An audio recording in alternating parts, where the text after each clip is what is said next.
Assalamualaikum warahmatullahi wabarakatuh. Saya Gali Ciptaning Rahayu, NIM 24111039, dosen pengampu Pak Wira Purwadi, Magister Hukum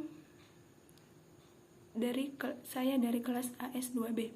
Di sini saya akan menjelaskan materi tentang pengertian hukum tata negara, istilah-istilah hukum tata negara, objek-objek hukum tata negara, dan hubungan hukum tata negara dengan ilmu negara, ilmu politik, dan hukum administrasi negara.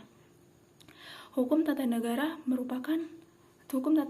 adalah peraturan yang mengatur penyelenggaraan negara, termasuk hubungan pemerintahan dan warga negara. Hukum tata negara juga mengatur hak dan kewajiban warga negara, serta wewenang dan kewajiban alat-alat perlengkapan negara. Istilah-istilah hukum tata negara yaitu konstitusi, aturan dasar negara bisa berupa undang-undang dasar, kedaulatan merupakan kekuasaan tertinggi dalam suatu negara, desentralisasi, pelimpahan wewenang dari pusat ke daerah,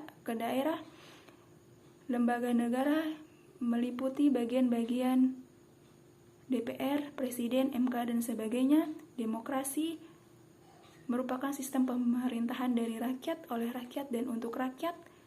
Trias politika, pembagian kekuasaan jadi legislatif, eksekutif, dan yudikatif.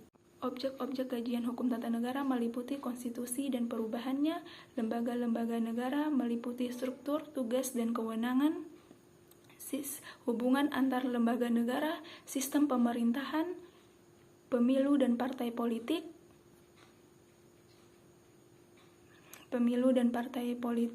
hak warga negara dan hak asasi manusia, serta sistem otonomi daerah. Selanjutnya, hubungan hukum tata negara dengan ilmu negara.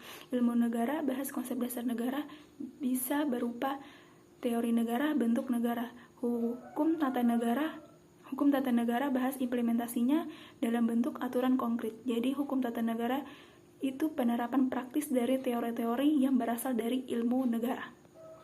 Berikutnya, hubungan hukum tata negara dengan ilmu politik. Ilmu politik itu kekuasaan, sistem politik, partai, dan perilaku politik. Hukum tata negara bahas soal regulasi formal kekuasaan dan sistem politik itu, misalnya sistem pemilu. Hukum tata negara itu ilmu politik itu dunia nyatanya, hukum tata negara itu aturan mainnya. Terakhir, hubungan hukum tata negara dengan hukum administrasi negara. Hukum tata negara mengatur struktur dan lembaga negara secara umum. Hukum administrasi negara mengatur cara kerja harian administrasi pemerintahan dan hubungan negara dengan warga secara individual. Hukum tata negara lebih makro, sedangkan hukum administrasi negara lebih mikro.